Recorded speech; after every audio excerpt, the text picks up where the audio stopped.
What's happening, everybody? Welcome to the channel. Welcome to the channel. As you see, what's coming up is a little story about my friend Pop and I. We did time together in the prison system. I just want you to hear a little bit of the story. You know, Pop is a gentleman. He's a little younger than me, over 10 years younger than me. And I spent my time in the system preaching to Pop, talking to Pop, explaining personal responsibility. Pop is a real intelligent guy. He had a hard plate in front of him growing up. It wasn't easy, but I just always preached to Pop about the importance of living the right way, the importance of doing the right thing, the importance of accepting personal responsibility. And I wanted you to hear a little story about his transition after a life of chaos and after a life of pain, how he's adjusted back into society and is one of the few men who are doing the right thing and living the right way and making sure he takes his steps in society properly, to be a productive member of society. So it's a story about a brother coming home from the prison system and never reverting back to a negative lifestyle and doing the right thing, which is a story that is worth hearing. Pop isn't the biggest talker. He's a little shy with words, so don't think nothing of it. That's just how the man is, but he's got a big heart and he's a good person, and wanted you to hear a little bit of this story. So as we get right into it, let me introduce you to my friend. What's happening, everybody? Welcome back to the channel. If it's your first time checking out the channel, hit the subscribe button. Everybody else, welcome back. You see, I have my handsome guest here with me today, my man Pop. Say hello, Pop, to everybody. What's up, y'all? What's up? So Pop and I'll tell you a little story. We're going to talk about the prison system a little bit and what it was like from Pop's perspective. We met in the prison system, which was 15 years ago at least, right? Yes. Because I've been home for 12 years. And, we met a few years before I even got out. So we met about maybe 2006. No, before that. I got out in 2013. So we met about 2000. What year were you in the system? That'll help. What year were you in Walk Hill? We met in Walk Hill prison. I get to Walk Hill, so previously I was locked up in 09. So I started in 09, 08, 09. I met you at the end of it.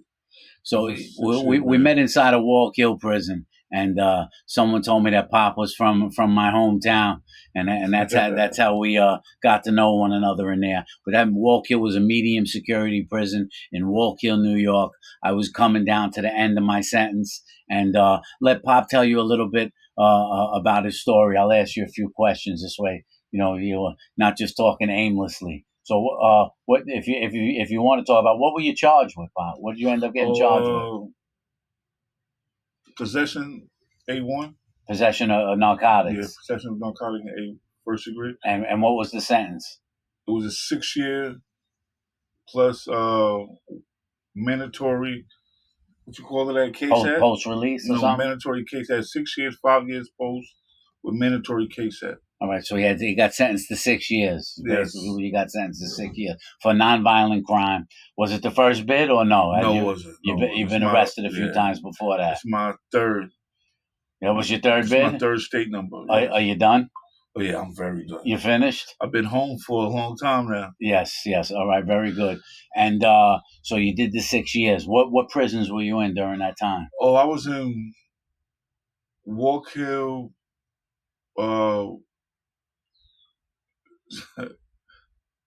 That's it, just Walk Hill? No, actually, there's a couple of Bear Hill, Upstate Box, and I forget, it's just the one they closed down already. Not Mid-Orange. It's near Adirondacks. All right, so you hit a few bids. You hit a few facilities in the 6 years. All right, so here's an important question for the viewers, right? Remember, we got thousands of people watching right now. So here's an important question, right? Because I've explained in my videos that the prison system, the way it runs, right? That you have a few good correctional officers. Not every correctional officer goes out of their way to harass you. That's just a fact. Not every correctional officer is a bad dude. There were some good dudes in there that didn't harass anyone. But I always said there's an alarming number of them that are screwed up. that go out of their way to make your life hell, and unnecessary cell searches, unnecessary harassment, Unnecessary. verbal abuse. What the fuck are you doing standing over there, talking to you? But there's good ones too. There's plenty of good ones too. I have to admit that. There's guys that go in there and clock in and just do their job, but those same good ones, there's the threat that they get involved in the gang mentality. Yes. That when other officers are treating you bad, they join in because they don't want to be seen as an outcast among their peers. So that's always a fear.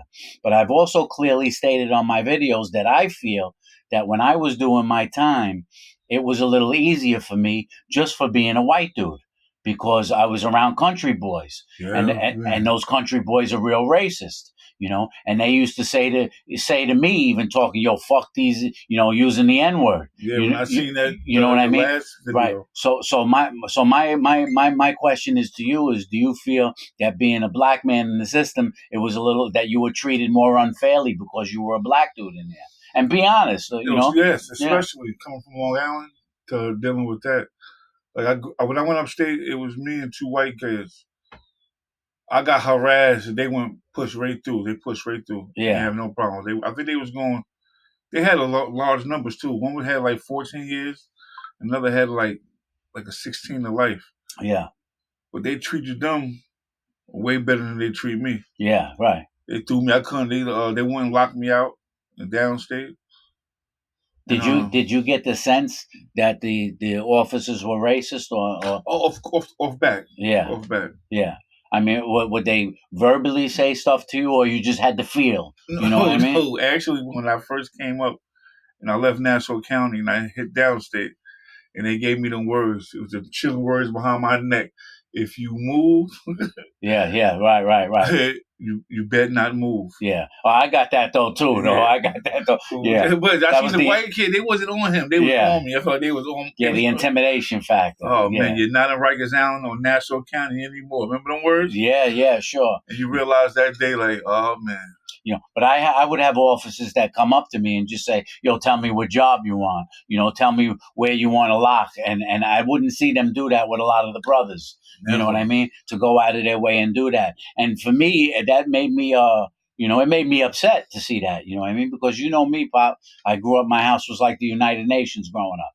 My mother's friends were fucking black, white, Spanish, Indian, Pakistani, and we grew up in the neighborhood in by the beach where everybody was mixed together, man. And then to go into prison and see the segregation was disturbing to me personally. I remember the first time I walked out into the prison yard and I saw the El Salvadorians over here, the Jamaicans over there, the black guys over here, the white guys over there. I was like, wow, this is crazy. You know what I mean? Well, from not being raised like that and then seeing that that's the way that it was, that threw me off. You know what I mean?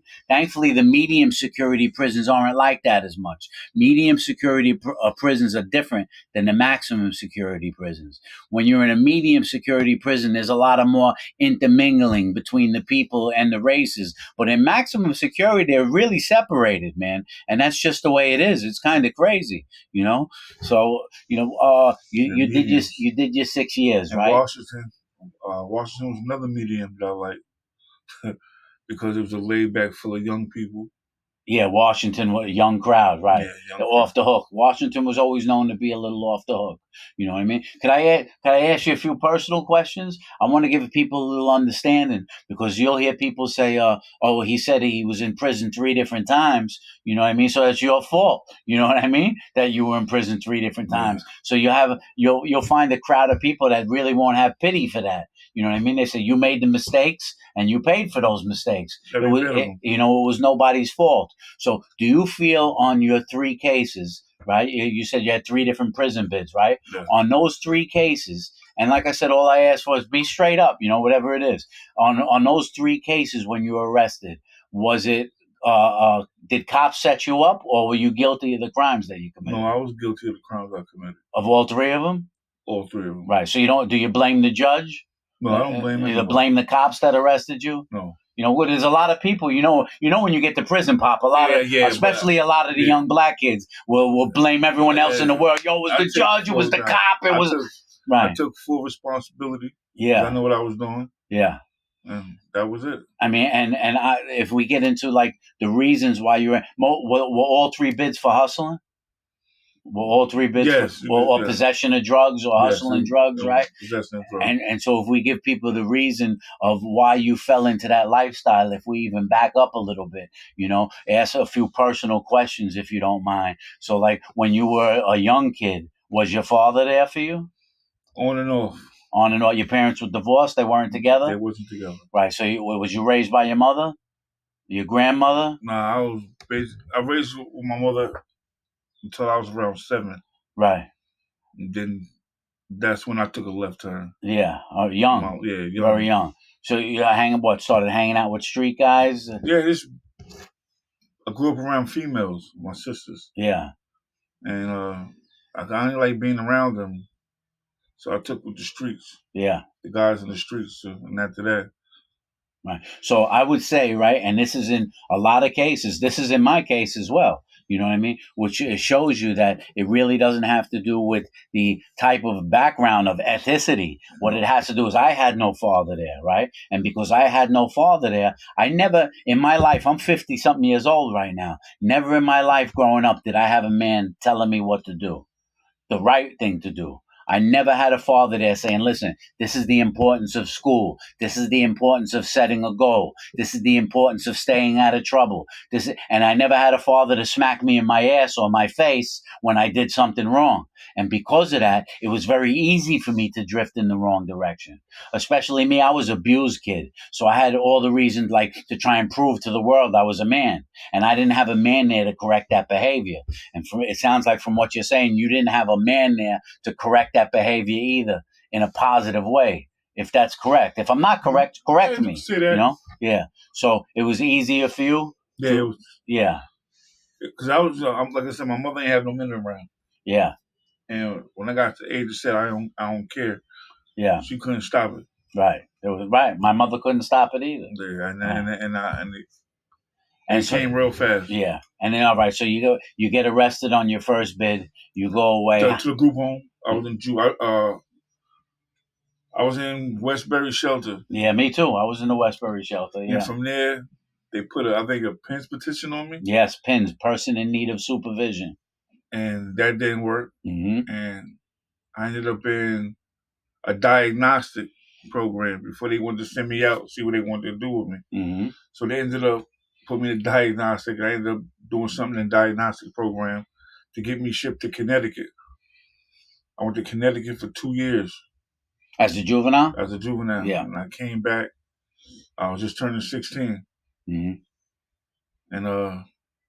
And then the adult arrest started, right? Immediately, like probably 2 days later. Yeah, yeah. Mm-hmm. And then from there, it's like back to back cases. Yeah. I never seen a year since I was 16 home. Yeah. Right, because you're always going away, getting sent away somewhere. Right. So what was the first bid? There's just the sentence. Yeah, 0182810, my first number. What was the sentence? 1 1/3 to 4. 1 1/3 to 4. What was the second? So he did 1 1/3 to 4 years the first time he went to prison, and then what was the second one? 2.5 to 5 is a 0383882. And then the third one was 6 years. No, yeah, the third one was 6 years. The third one was 6 years. And when were you released on the third one? On this bid, when did you get out? Just how bad it is that I can't remember. It's been 10 years? It's been 10 years. Yeah, it's been 10 years. I got out 2013. I forget which one of us got out first. You did, because you sent me the package. Oh, yeah, that's right. That's right. You see how I don't forget the brothers? When I came home, I sent Pop a package while they were still locked up. That's right. I did get out first. You went to Queensboro, remember? Yes, that's and I right. did. And after case they wasn't taking me to Queensboro. Yeah. But I just got my GED. Okay, very good. Oh, you got the GED in prison. So did I. I ended up getting it in prison. 80% of people in prison don't even have a high school diploma. So that's part of it right there. As far as the programs in prison, Pop, like, would you say I talk a lot about how the prison doesn't prepare you for the outside world. In other words, there's no real rehabilitation inside That of the phase 3 thing they was talking about, right? I know they have different programs, but what I'm talking about is like a skill to teach you to survive in the outside world. Like I give you an example. I took masonry, and in masonry, the civilian never laid a brick in his life. I go to masonry, guys are smoking joints down there, writing letters to their girlfriend on the desk. Oh, yeah. Nobody's really learning. I go to the drug program, ASAT, people are sleeping on the desk. There's a prisoner without a GED running the program. You know what I mean? And we're dependent on him to teach us about our drug addiction. So do you feel that you encountered any type of real rehabilitation in the prison that would help you survive when you were released back into society? No. Yeah. Not one time. At first, I thought when I first came in the system, the floor covering, because everybody was active doing it. Right. That one in building maintenance, but only about 3 people I ever met in my life that was in that program told me that they really learned some skills. And they went home and did it. Right. I always point out there's no rehabilitation in the prison. Now, on paper, in the prison, the rehabilitation looks amazing, right? Like, in other words, if the prison was to have to open the books and show somebody what they have, it looks like they have a lot. Right, like we have radio and television repair, we have this, we have masonry, we have that. They don't have none of that right, shit. But when you step foot into those programs, they're really a farce. They're bullshit. You're not learning anything in there. You know what I mean? Basically, when they release you, what they do, give you $40 and a bus ticket. Well, $40 and a bus ticket. That's what they do when you get released from the New York State prison. They give you a check for $40, or I don't know if they give you cash. I don't remember. They give you a check, and you got to go to. They take you to the bank. Yeah. So they bank up the block. They give you $40, a bus ticket, and a kick in the ass. Hey, bye-bye. Thanks for coming. Yeah. Bye. Yeah, I know. It really is. Now, were you on parole when you came home? Yeah, so I had to go straight to parole. How was parole with you? Did they harass you? Were they good with you? I feel like when I'm on parole, it's like I'm fighting for my life. Yeah. Because they want you to do impossible things and be up your behind. Very true. Right. Like, in other words, you got to have a full-time job, but you're not allowed to have a license. You're not allowed to have a license, and you got to be home at 6 p.m. And besides that, you got to attend a drug program. This is what parole tells you when you come home. Right. So now just imagine this. You're coming home from prison, right? If you don't have family or friends that could help you, right? Not everybody has that. I was blessed where I had a network to help me. The average person doesn't have a whole network of people that's waiting for them, right? So you get $40 in a bus ticket. You get kicked in your ass out the prison door. Now you're on parole. Now, I know we did this to ourselves. That's not the point. Right? The point is whether we did it to ourselves or not, we're trying to change ourselves. There are some guys that want to change, but they get put into a situation and circumstances where change becomes almost impossible because the system isn't designed to help you change. So when you come home onto parole, now the parole officer tells you, I want you to have a job, but you have to be home at 6 p.m. You have to attend a drug group once per week. You have to attend a violence group once per week. You're not allowed to get a driver's license, right? So you're like, how am I going to work? How am I going to work, right? And so parole officers, it really depends on your parole officer, which I found, which is crazy because I had parole officers that were awesome. I had parole officers that tell me, yo, do whatever you want to do. You know what I mean? Just don't get arrested. Right. And then I had parole officers that were trying to put me back in prison. You know what I mean? So it didn't depend really on, you follow what I'm saying? It didn't, I had a parole officer, it was a black lady. She used to pull up blasting rap music with long fingernails, telling me and talking like she was straight from the ghetto. I'm like, yo, this lady is dangerous. You know what I mean? She didn't have any care about me in the world. She just wanted to put me back in prison. Right. But then I had a parole officer who was great with me. He was like, yo, Joey, just don't get arrested. Go do what you have to do, and that kind of worked for me. But I guess it depends on the person. Some guys need strict supervision, A lot of guys come home just to hustle, you know what I mean, and get right back into it. So I guess a lot of parole officers are tired, you know what I mean? I guess it depends, Yeah, I got through it really, really fast. Yeah. How long were you on parole? Probably like 3 years. Yeah, 3 years.